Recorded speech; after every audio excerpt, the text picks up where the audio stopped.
बिस्मिल्लाहिर्रहमानिर्रहीम। अस्सलाम वालेकुम डियर स्टूडेंट, सबसे पहले आपका वेलकम है द एक्सीलेंस एकेडमी प्लेटफॉर्म पर। डियर स्टूडेंट्स, आज हमने जेनेटिक्स का जो टॉपिक डिस्कस करना है वो है कॉन्जुगेशन इन बैक्टीरिया। इसे हम डिटेल में डिस्कस करेंगे, लेकिन उससे पहले आपसे रिक्वेस्ट है आप वीडियो को अंत तक देखिएगा और चैनल को लाजमी लाइक शेयर एंड सब्सक्राइब कर दें। Thank you so much. Conjugation क्या होता है? ये direct transfer of DNA from one bacterial cell to another bacterial cell, या हम यूँ भी कह सकते हैं कि transfer of genes between the cells that are in physical contact. उन सेल्स के दरमियान जीन्स का ट्रांसफ़र जो कि जिनके दरमियान में फ़िज़िकल कॉन्टैक्ट हो, ये प्रोसेस कॉन्जुगेशन कहलाता है। डिस्कवरी की जब हम बात करते हैं तो बैक्टीरियल कॉन्जुगेशन जो थी सबसे पहले से डिस्कवर किया था जे लेडबर्ग और ई टैटम ने 1946 में एक बैक्टीरिया जिसका नाम था इकोलाई। सेक्स फैक्टर्स क्या होते हैं? जो कॉन्जुगेशन की क्लियर अंडरस्टैंडिंग थी वो तब इस हुई थी जब ई टैटम ने और ई एल वोलमैन ने डिफरेंट एक्सपेरिमेंट्स किए थे और ये बताया था कि इकोलाई के अंदर डिफरेंट मेटिंग टाइप्स जो हैं ये एग्जिस्ट करती हैं। उन्होंने कहा कि फर्टिलिटी फैक्टर या एफ फैक्टर्स जो हैं ये इकोलाई की में पाए जाते हैं। तो कुछ बैक्टीरिया जो थे उनके अंदर extra chromosomal piece of DNA थे जिन्हें सेक्स फैक्टर्स या एफ फैक्टर्स का नेम दिया गया था। ये फर्टिलिटी फैक्टर्स थे जो कि बैक्टीरिया के अंदर पाए जाते थे। इन्हें एफ प्लाज्मिड्स का नेम भी दिया जाता है। तो डोनर सेल्स या एफ प्लस कौन से होते हैं? ये जो सेल्स होते हैं या ये जो बैक्टीरिया होते हैं ये मेल्स होते हैं और इनको एफ प्लस से डोनेट किया जाता है और इनको डोनर सेल्स कहते हैं। और इनके अंदर ये जो फर्टिलिटी फैक्टर हैं या एफ फैक्टर जो हैं ये पाए जाते हैं डोनर सेल्स के अंदर। रेसिपिएंट सेल्स या एफ नेगेटिव सेल्स कौन से होते हैं? ये ऐसे सेल्स होते हैं जिनके अंदर एफ फैक्टर मौजूद नहीं होता और ये फीमेल होती हैं। पिली की बात करते हैं। पिली क्या होता है? ये हेयर लाइक अपेंडिज होती है जो कि बैक्टीरिया की सरफेस के ऊपर मौजूद होती है और कॉन्जुगेशन के लिए ये यूज़ होती है। जो एफ प्लस होते हैं उनके अंदर उनके ऊपर ज़्यादा पीली मौजूद होते हैं, एडिशनल होते हैं, और जबकि जो एफ नेगेटिव होते हैं उनके अंदर ये सेक्स पीली जो होते हैं या एफ पीली भी ने बोला जाता है ये कम होते हैं और ये बेसिकली रिस्पॉन्सिबल होते हैं for physical contact between two cells. ठीक है।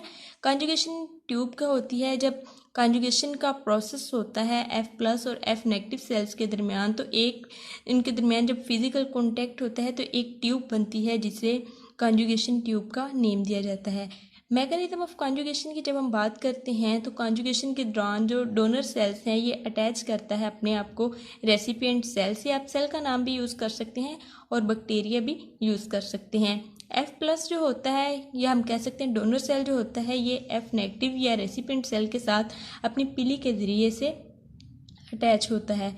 पिली जो होती है ये इन दोनों सेल्स को करीब कर देती है और ये सेल्स जो हैं इनके दरमियान में कांटेक्ट होता है। एक स्टैंड जो होता है एफ प्लाज्मिड का या एफ फैक्टर जो है उसका, यानी कि प्लाज्मिड डीएनए जो होता है ये ट्रांसफ़र होता है ये रेसिपिएंट में। ठीक है। एक स्टैंड ही जो होता है ये डोनर से रेसिपिएंट में ये ट्रांसफ़र हो जाता है डीएनए का, प्लाज्मिड डीएनए का।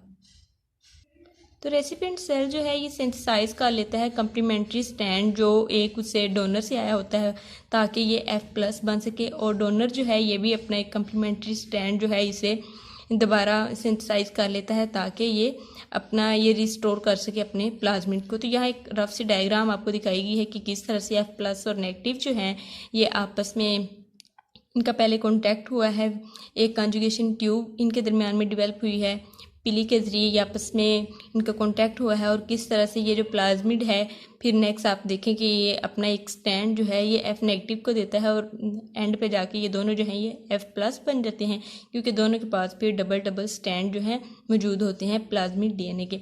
यहाँ पे एक आपको बताया गया है कि एचएफआर सेल की भी बात की जाती है। ये क्या होता है?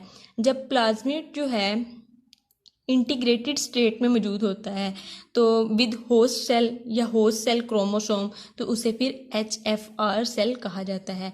यानी कि प्लाज्मिड के पास अगर हम सादा लफ्ज़ों में कहें तो दोनों सेल्स के जो अब डीएनए मौजूद होते हैं, एक स्ट्रैंड उसका और एक उसका, तो फिर इसे एचएफआर सेल कहा जाता है।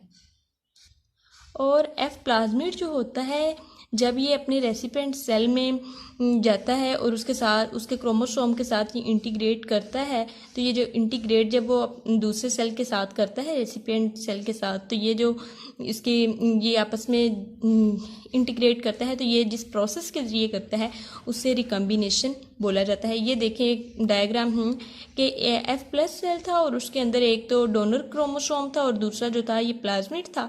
तो नेक्स्ट में देखें कि HFR बन गया है, उसके पास ये दोनों हैं, एक को ब्लू मार्कर से शो किया गया है और दूसरे को ब्लू पेन से शो किया गया है कि इसके पास अब दोनों तरह के क्रोमोसोम हैं, प्लाज्मिड का भी और अपना भी। तो इस तरह से ये क्या बन गया, हमारे पास HFR सेल बन गया।